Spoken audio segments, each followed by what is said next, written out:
parçamak başlayırız. Şimdi parçalamışam ki.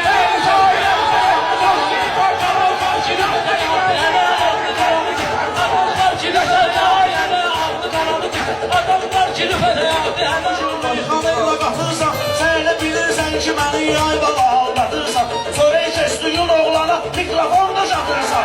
Bizim yaxınlığımız uzaqlaşdırır. Bizim yaxınlığımız uzaqlaşdırır.